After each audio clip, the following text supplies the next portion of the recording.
বিভাজন নয়, দেশের স্বার্থেই রাজনীতি করা উচিত দলগুলোকে। জাতীয় স্মৃতিসৌধে মহান স্বাধীনতা দিবসে শ্রদ্ধা জানাতে এসে এমন মন্তব্য করেছে বিভিন্ন স্তরের মানুষ। অর্থনৈতিক মুক্তি, সামাজিক ন্যায্যতা এবং বৈষম্যহীন সমাজ গড়তে জাতি, ধর্ম, বর্ণ নির্বিশেষে কাজ করার আহ্বান জানিয়েছেন স্মৃতিসৌধে আসা বিভিন্ন শ্রেণী পেশার মানুষ।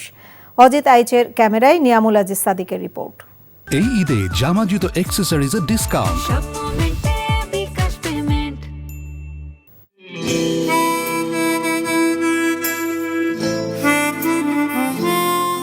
মায়ের হাত ধরে লাল সবুজের বাংলাদেশকে দেখতে এসেছে ছোট্ট আরিফা।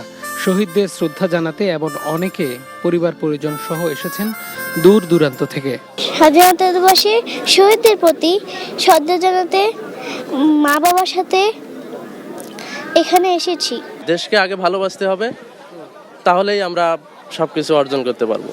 রাজনৈতিক, সামাজিক, সাংস্কৃতিক অথবা বেসরকারি সংগঠন রক্তে পাওয়া স্বাধীনতার স্মৃতির মিনারে হৃদয় নিংড়ানো ভালোবাসার অনুভূতি ব্যক্ত করেছেন। স্বাধীনতার ফলাফল যেভাবে জনগণের কাছে গিয়ে পৌঁছানো দরকার ছিল, সেই জায়গাটায় আমরা রাজনৈতিকভাবে চরমভাবে ব্যর্থ হয়েছি। এই স্বাধীনতাকে ধরে রাখতে হলে আমাদের দল মত নির্বিশেষে সকলকে অটুট থাকতে হবে।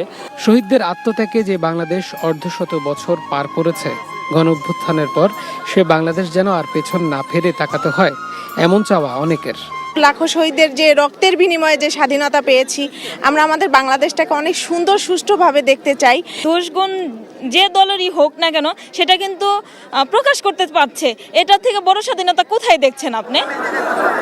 আগামী দিনগুলোতে যেন সমৃদ্ধশালী, আত্মস্বীকৃত এবং বৈষম্য বিরোধী একটি রাষ্ট্র বিনির্মাণ হয়, এ ধরনের বন্দোবস্ত চাইছে সাধারণ মানুষ। নিয়ামুল আজিজ সাদিক, এনটিভি নিউজ, জাতীয় স্মৃতিসৌধ, সাভার।